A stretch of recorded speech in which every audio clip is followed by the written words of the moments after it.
নমস্কাৰ YouTube family. আজি মই আপোনালোকলৈ আগবঢ়াইছোঁ এটা কুক মিট চিকেনৰ পিটিকা। এই পিটিকাটো বনাবৰ কাৰণে মই লৈছোঁ এটা মিডিয়াম সাইজৰ পিঁয়াজ কাটি লৈছোঁ, দুটা জলকীয়া কাটি লৈছোঁ আৰু নেমু লৈছোঁ। পিঁয়াজ অকণমান আপোনালোকে বেছিকৈ দিব আৰু জ্বলা।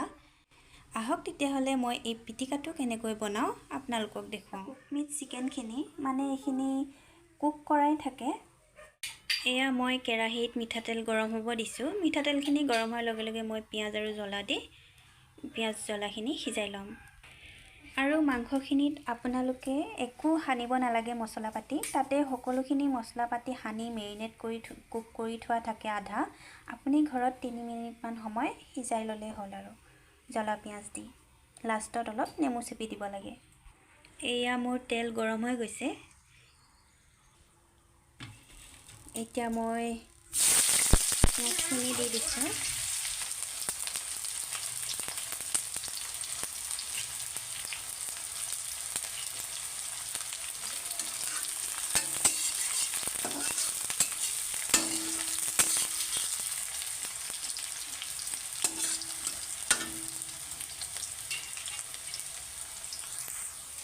পিঁয়াজ জ্বলাকেইটা ভালকৈ সিজি যোৱাৰ পিছত মই এতিয়া মাংসখিনি দি দিম ইয়াতে।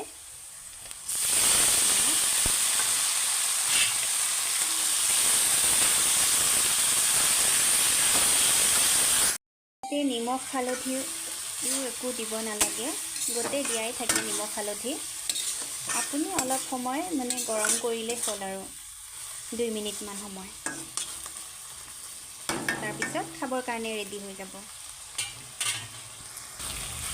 1 মিনিটমান এনেকৈ লৰাই ভাজি থাকিব লাগিব। এয়া 1 মিনিটমান সময় লৰাই ভজাৰ পিছত এতিয়া মই ঢাকোন মাৰি দিম আৰু গেছৰ ফ্লেমটো কম কৰি দিম। এতিয়া 1 মিনিটমান সময় কম জুইত সিজি থাকিব দিম। এয়া কুক মিট চিকেনৰ পিটিকাটো ধুনীয়াকৈ সিজি গ'ল। এতিয়া গেছৰ ফ্লেমটো অফ কৰি দিম। চিকেনৰ পিটিকাখিনি প্লেট এখনত উলিয়াই ল'লোঁ। ইয়াতে মই এতিয়া অলপমান নেমু চেপি দিম। ধন্যবাদ।